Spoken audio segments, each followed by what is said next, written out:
It's in the name. Welcome into the Helping Healing Humor with Ben and Travis podcast. Today, we're talking a little bit like everyone else probably today, a little bit about election, but we're giving you a survival kit. How do you get through all the rigmarole and keep your sanity and keep your friendships and your relationships and all that stuff? And we'll get to that very important conversation right after these important messages. This episode of the Helping Healing Humor with Ben and Travis podcast is presented by Faulkner University. Faulkner University is a private Christian liberal arts university based in Montgomery, Alabama, with a mission to provide an education anchored by not only intellect, but also character and service. The Faulkner experience aims to educate the whole person. Every individual matters every day. We all want to become better versions of ourselves. No one wants to remain trapped where they are because of missed opportunities and unrealized dreams. At Faulkner University, we believe your dreams don't have an expiration date. We understand that you're looking for more than a degree. You want to find your niche and thrive in your career. Whether you're a high school senior just beginning your trek or an adult student looking for a better path, Faulkner is here to help guide your journey. Go to faulkner.edu to apply or get more info. That's faulkner.edu. I'm Travis Creasy with Riverside Christian Academy in Fayetteville, Tennessee. That's All-Pro counselor Ben Hayes, who does a little bit of everything. He's with Three Chord Counseling there in Muscle Shoals, Alabama. He's the preaching minister at Highland Park Church of Christ there in Muscle Shoals, Alabama. And along with him is Will Myhan. But Ben, how are you doing? I'm good. Sitting here hanging out with you guys is always a treat. Hanging out with you guys on a week like this is going to be even more of a treat because we need a little bit of time to process and think about some things. It's going to be a tough week for some people. We don't know which people those are yet, but today is the day. As you're listening to this, it is Election Day. Will, what you thinking about it all? Man, I'm just glad that I'm in a group text. You know, we talk about helping, healing, and humor. And I know in times like this, humor is important. And I know we're recording before Tuesday, but I can already predict that Tuesday's group text is gonna help. It's gonna help me a lot. It's gonna be on fire. Yeah. We need to keep up with the number of how many texts get sent that day in our group text. Probably not just this one. I know Travis has got multiple ones. I've got a couple. Yeah. They will all be on fire on Tuesday. I can promise you. We'll stock up from now till Tuesday on memes, and we'll see what happens. Of course, Will is the youth minister at Highland Park there in Muscle Shoals, Alabama as well. And as I said in the intro, we're going to try to keep it lighthearted. But Election Day is upon us. This will come out on Election Day here in the United States of America. And everybody has some feeling, right? Whether it's the, here we go again, or you're like me who kind of likes to dabble in some political stuff. I listen to political stuff year-round, not Fox News, not CNN, but mainly podcasts and hopefully more from a historical standpoint. But it's kind of an exciting thing for me. I've voted in a couple of these now, and I've lost way more than I've won. I'll just say that. And so we could go back and look at his voting at that. If he lost more, we could try to figure out where. Yeah. So that has helped, actually. If it was all about winning, I'd be real down and out. But we know that it's not really about all that stuff. But the big thing I think that is sad before we get into kind of how we can get this across is, and how I try to look at it is these are people, most of which I will never meet, that really do have authority in my life. I have to respect the office that they're in. But I think it's really a sad thing when people cut other people who they know and love and know their hearts and where they're coming from, whether they agree with them or not, cut those people out of their life for whatever reason. And so, that's probably that's the one thing, I think as a Christian, we should try to avoid. I think the scriptures talk about being, wise as serpents and gentle as doves. And I think that it's real easy during this time, our college football, to be honest, to get those two switched. I even made that point this morning in the sermon as well, that it's not just the politics that divide us, but we get right now, that's the one thing I guess I can't stop reading sometimes the comments because they're like a train wreck. You can't stop watching.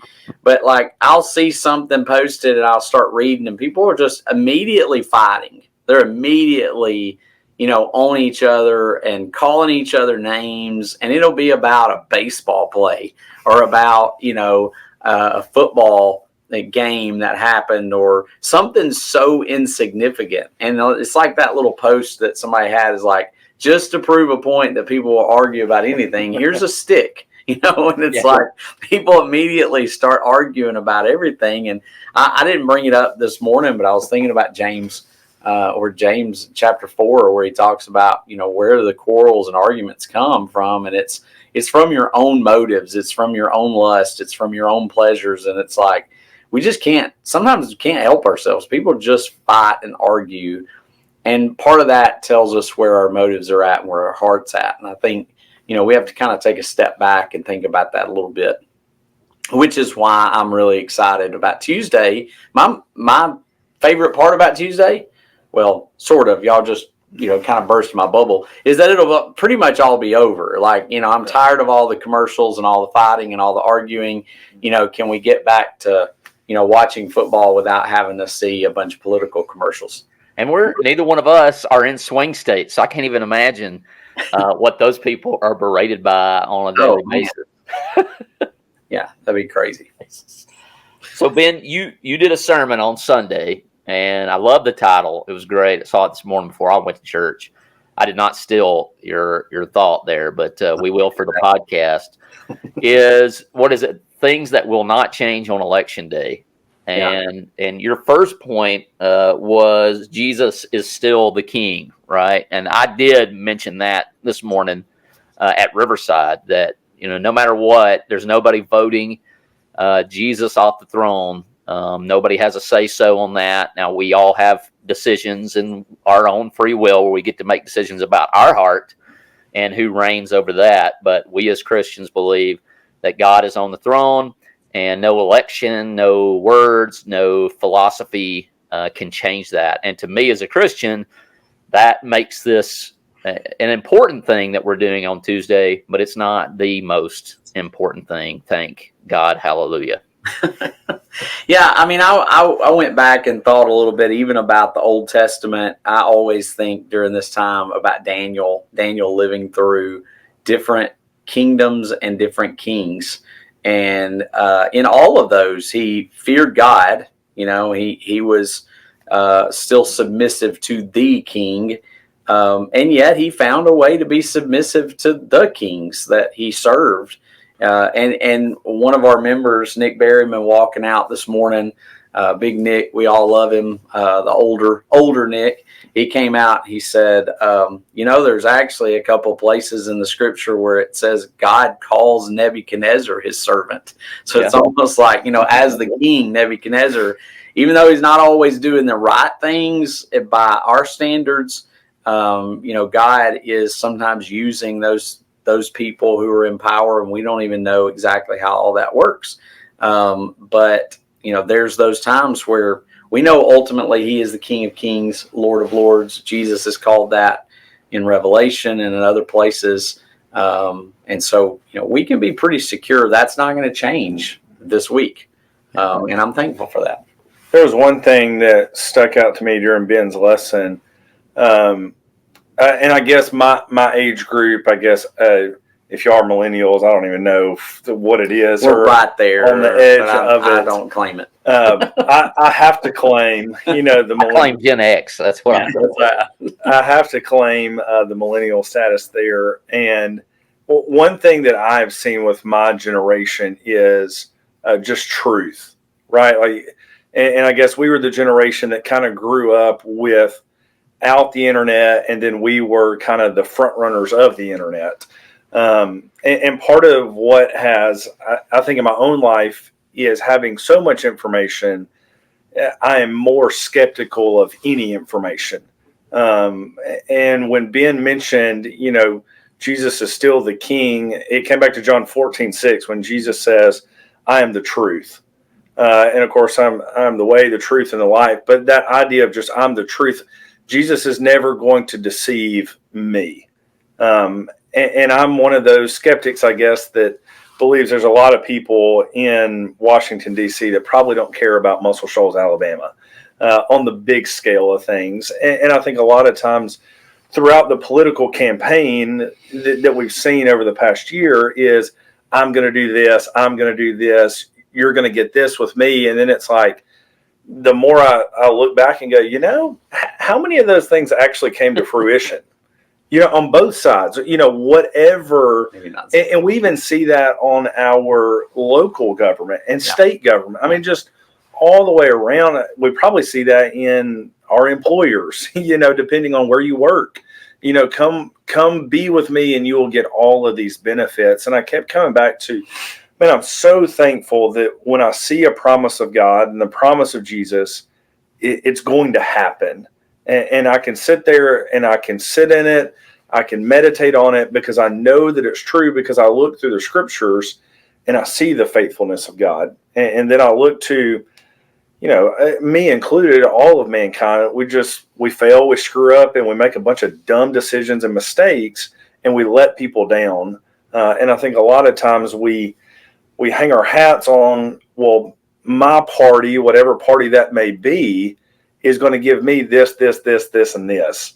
And I've continually been disappointed because, I want to vote for people that are going to stand for things that I stand for, but I'm never going to get everything I desire.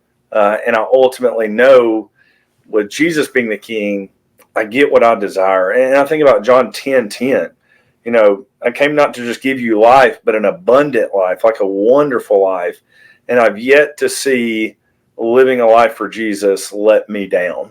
And so I just kind of think back and go, there's truth, and I can stand on that truth when I make Jesus the authority of my life. On that conversation he had with Pilate, and Pilate ends it, as a true politician probably would have to, what is truth? Yeah. And so he's curious about that because Jesus mentioned that truth. And so there was something that I saw today after I got home, probably because the internet listens to us or whatever, but it was a post from Toby Mag. It said, "Our king is seated. He's not frantically pacing. He's not anxious or nervous. He's not unsettled or scared. He is seated, settled, and secure." I thought that was pretty cool. And somebody's comment below that said something about, I guess I just need to be seated and secure because I'm frantically pacing right now. So there might be people today frantically pacing. It's okay. I love you bring up Daniel. There's that one king in Daniel that basically it's revealed that his kingdom is going to end in a matter of hours, and he still tries to give Daniel authority in the kingdom. Yeah. And I always think like, gee, thank you. What a great honor. That's not going to be meaningful at all. It's almost done. Hours. But that's kind of the same thing, right? I mean, this is passing. This too shall pass. Whether your person wins or they lose, this too shall pass. And the next time your person may win or whatever. And, to know that there's some continuity there. And your second one was, my citizenship is still in heaven. And, part of that prayer, the Lord's Prayer, the kingdom come, thy will be done on earth as it is in heaven. And really that's what we are supposed to be about, bringing that citizenship in heaven here on earth. And I think that goes back to what I originally mentioned. Like, sure, I've got a belief and a belief system that lines up with one candidate over another, and I'm going to vote. And I know there's some people who will choose not to vote. And I guess I'm okay with that. Not that anybody's asking my opinion or authority on that, but ultimately, I don't want to do anything that's going to harm my witness to the people around me and my love for my neighbor. And really a sign of maturity, I think, is not allowing those things. Yes, there are some things that God ultimately says is not acceptable. And I, as a citizen of the kingdom of heaven, have accepted those boundaries on my life. But I'm one of the main, I won't say one of the main, but the main is to love God with all that we have by loving our neighbor. And I don't want to do anything that's going to harm that, no matter how funny the meme might be. I don't want to do that. Yeah, I mean, ultimately, we belong. I mean, my point today was every nation has an expiration date. Every one of them. Now, ours, the United States might be another 300-400 years. It might be 10 years. It might be when Jesus comes back, however long that is, there's still an expiration date. At some point, it ends. Some point, this nation doesn't last forever. But the one we're a part of is one that, even in Daniel, let's go back to Daniel again. This is a kingdom that will not be shaken. It would be set up during the time of the Romans, and it's not going to be shaken and done away with at any point. And so we know if the world goes away, the world burns. Whether you're talking about then biblically or you're talking about how people talk about today, watching the world burn. Either way, our kingdom doesn't go away. It stands, and it's cool to be a part of something that isn't going to lose in the end. It may feel like it at times. We may feel persecuted, pressed down, and pushed aside, but ultimately we know who wins the war, and we're on the winning side. So I think we can hold pretty firm on that. And I mentioned Philippians 3 is where he tells them our citizenship is in heaven, and the people of Philippi love their Roman citizenship. So he's kind of telling them, hey, it's okay. I know that you love your Roman citizenship, and I know we love our American citizenship, but our ultimate thing that we're to rejoice about is the fact that we have a kingdom that we're a part of that's not of this world. I think another thing to remember here, on Election Day, is I still would not trade my citizenship of being an American citizen for any other citizenship No, not at all. in the world. I think, and regardless of what happens 10 years down the road, 5 years, next year, January, 20th, somewhere around there, 15th, regardless of who's inaugurated, on Capitol Hill, whatever it is, like, we still live in the greatest country in the world. I know that we want to make it the best that it can be, and I am 100% on that train and want to do everything I can too. But I mean, the parts of Africa, Haiti, Honduras, Mexico, different places, like I see what a lot of those people that I love and care about have to deal with, and I go, I'm not doing it. Yeah. This is where I want to be. And I look at that and go, yes, my citizenship is in heaven. And I'm going to fight for the kingdom of heaven more than anything else here. But also remembering, hey, I do have it really, really good. And I read all throughout Scripture and go, even the Christians back then, what they had to go through and what they had to deal with, like, I'm still blessed. And I think sometimes we need to pump the brakes and go, okay, maybe not the outcome that I wanted or whoever wanted, but man, we are still a very, very rich, blessed, and comfortable people to have what we have. And I think sometimes to see where we've come from, you talk about history, to see where we've come from to where we are now helps us appreciate the present. And I think that's important.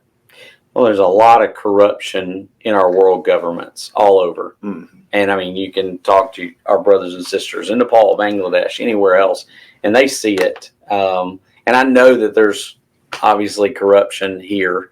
But when we look at it by and large, the freedoms we have so much, greater than a lot of places. Not, there's other great countries around the world, but just the fact that we have it, I'm like you, I wouldn't trade that. And kind of going with your point was sort of what you made with that one with the citizenship was kind of the last one is, we still have a light that we're supposed to be shining. And so regardless of what happens, we know Jesus is King. We know that our citizenship is in heaven, but we also know we've still got a light to shine, and we don't need to mess up that ability to shine our lights in the world for Christ over something like this, or like you talked about with football or whatever else. Well, interesting, Will, back to your point about the citizenship, and it's amazing. You get on my Facebook feed, and some of the people that are the most outspoken about this election are people who don't live here. you're talking about our brothers and sisters around the world, a lot of them know and desire a strong United States presence in the world. They've been blessed by this country.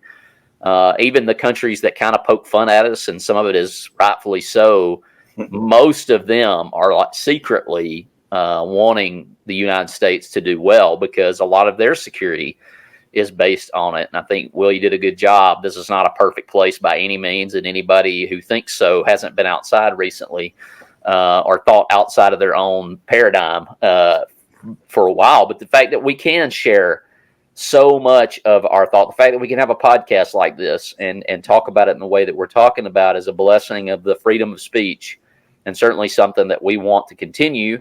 Even though it allows people to spew a lot of ignorance everywhere, it also allows us to do the gospel, to do what you did this morning, Ben, and what we're doing right now. And the fact that everybody gets to share and we get to weigh those thoughts out so that real conviction can happen are all big parts of that. And I think I struggle a lot because I have a degree in history. Ben, you took a lot of history courses at Freed. And so I have to balance the historical record, right? I don't know. I'll just be honest.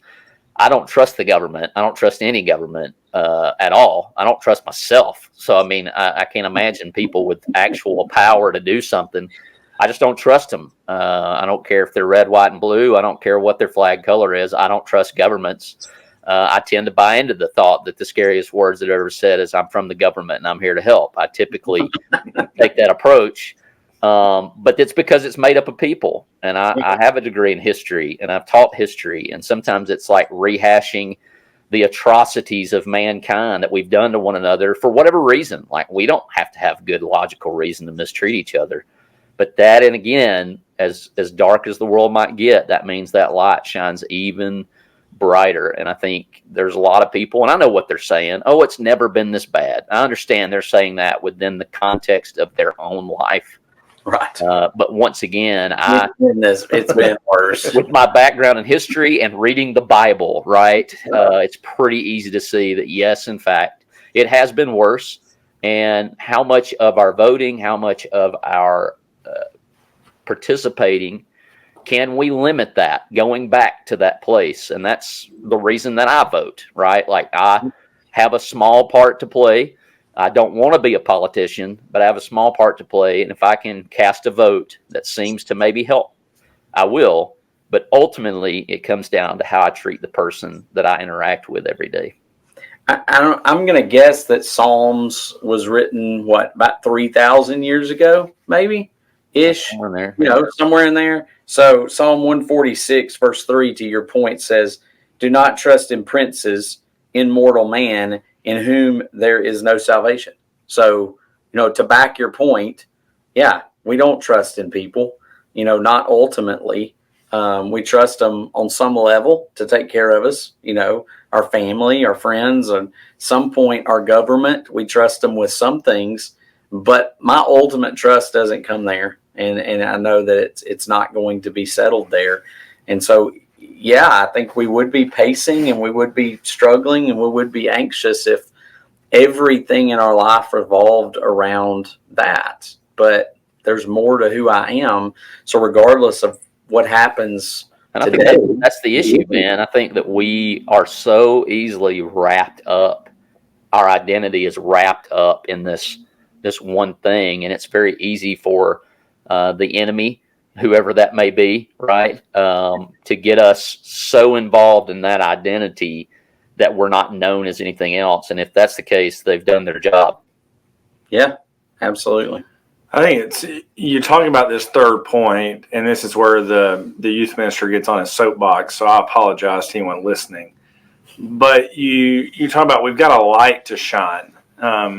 And in my 15 years in youth ministry so far, I've continually hear people saying, this younger generation is just, they're the worst and they're going to blow the world up and it's going to be terrible. And where's the church going to be? And it is amazing how many of these teenagers look at adults through election season and go, these people are idiots. We're the problem. And it's like, So, I mean, sorry. Yeah. And here's the other side of it too. This past Wednesday, I was teaching in class, and I referenced, former President Trump, Vice President Harris, all that. And there's like 2 or 3 people in the room just snickering when you mention one of the names. And they look at it, and I'm like, y'all don't even have a clue about the government at all. Like, I've been around y'all. Like, y'all are about as smart as that door when it comes to all of what's going on at the moment.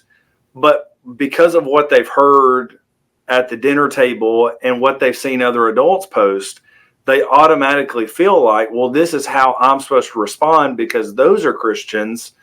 So now I'm supposed to respond in the same ways. And I'm going, holy cow, no wonder nobody wants to listen to y'all, because you are so ignorant and you have no compassion and no care.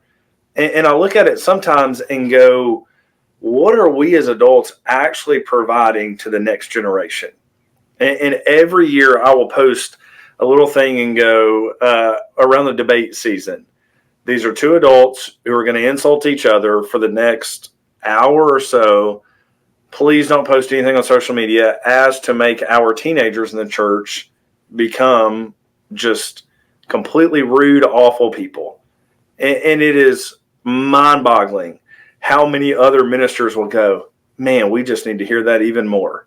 Just because it's like, oh, it's election season, we can throw everything on our Christianity out and focus on the kingdoms of the world more than the kingdom that we're a part of. And so I would really challenge us as adults, because half the country's going to lose, yeah. Right?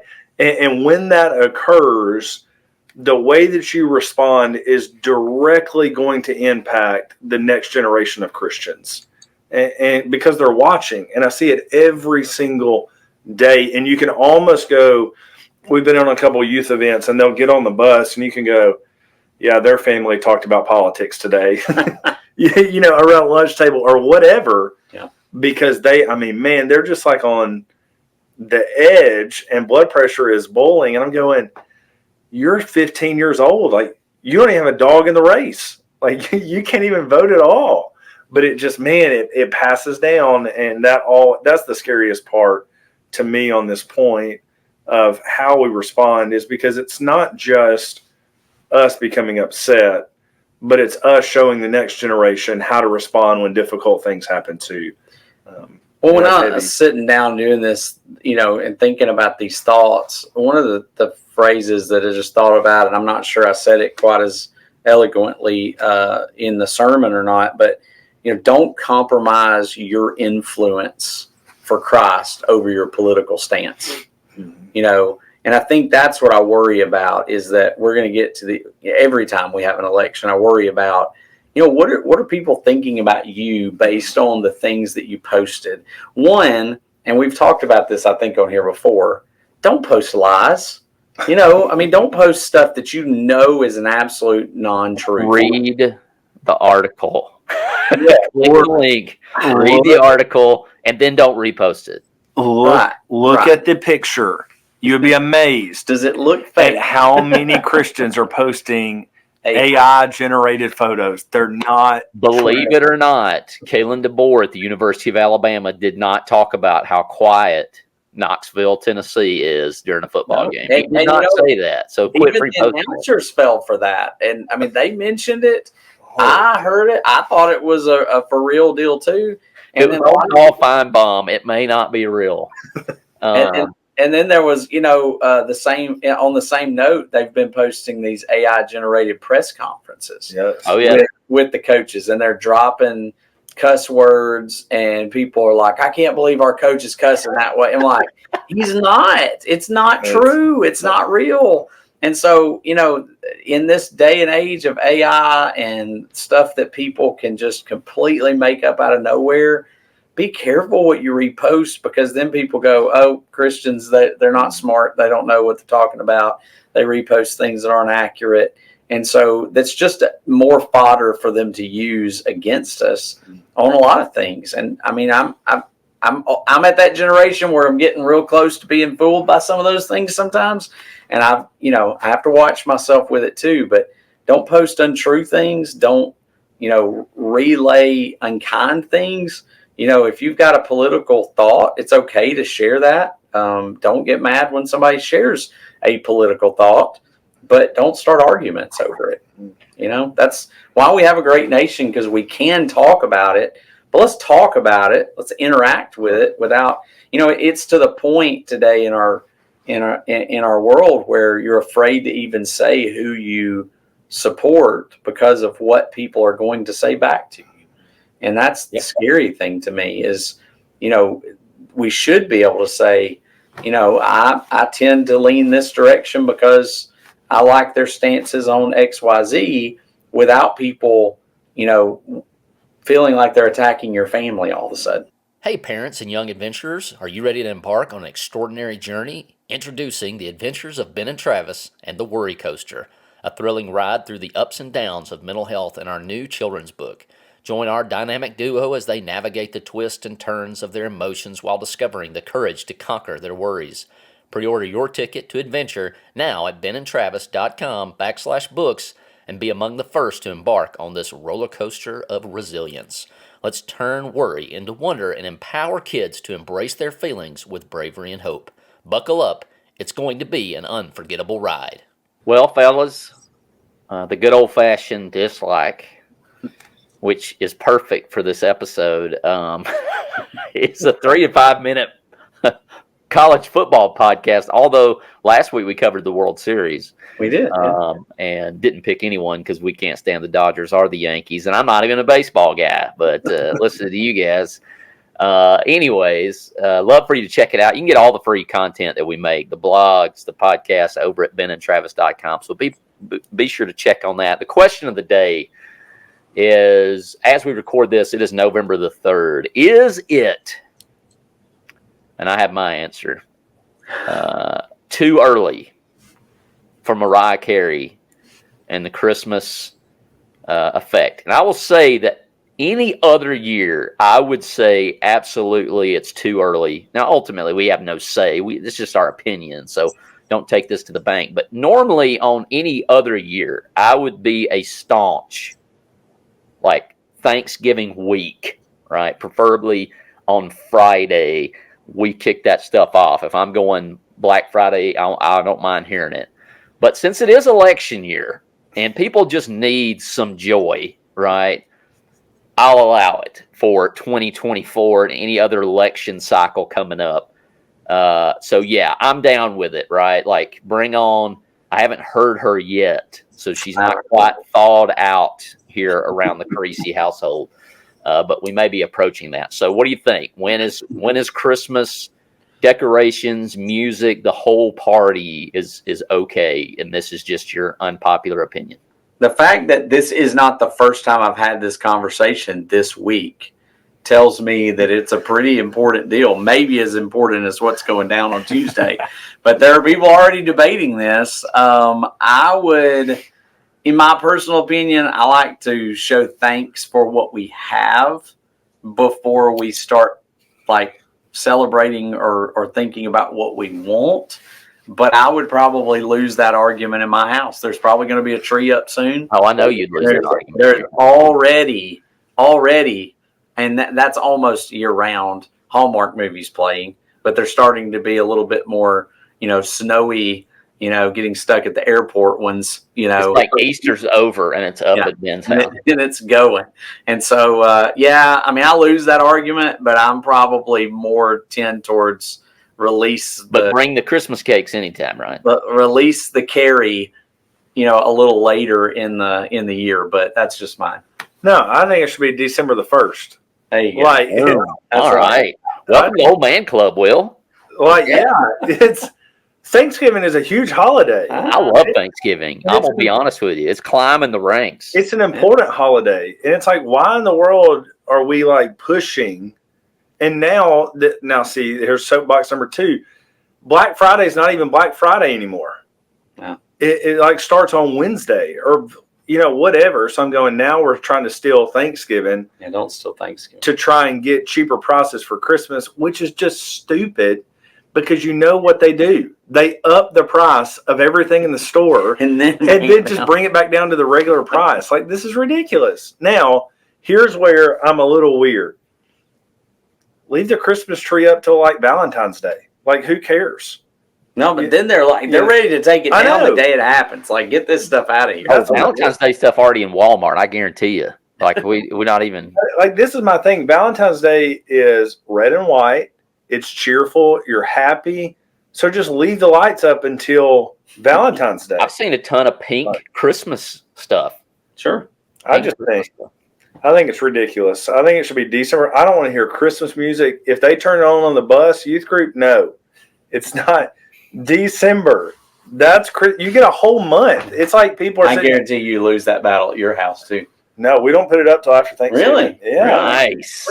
I'm impressed. So, I'm just like, it's Thanksgiving. We give Halloween gets a month, Thanksgiving gets a month, that's right, and Christmas gets a month. Like, right. What? I like it. What are we on here? People? Speaking of the best Thanksgiving ever is a book you can download, benandtravis.com. If you subscribe to the email, you can get that. I think you can get it on the website as well, or if you can't. Oh, yeah. If you sign up at benandtravis.com, it'll go straight to your inbox. We're also going to start rocking that in our Facebook group, too. Our private Facebook group. We'll be posting some stuff from the book, some things to think about. And so, yeah, if we can help you out, be grateful, regardless of the outcome today. We want to be grateful. We want to remember what God has done for us. And we need to connect with that every single day, as often as we gather together, and even when we're separate. So hopefully this podcast has helped lighten the mood just a little bit. And if you need any help with anything else, be sure to reach out. hello@benandtravis.com. We'll be sure to put Will Mahan on top of it, whatever needs to get done. So we appreciate it, guys. Thanks for being with us for this episode of the Helping Healing Humor podcast. Be sure to download our free ebook, 28 Days of Focused Living, at benandtravis.com and receive all of our Helping Healing and Humor extra content directly in your inbox. We look forward to having you join us at the same Ben and Travis time, same Ben and Travis channel.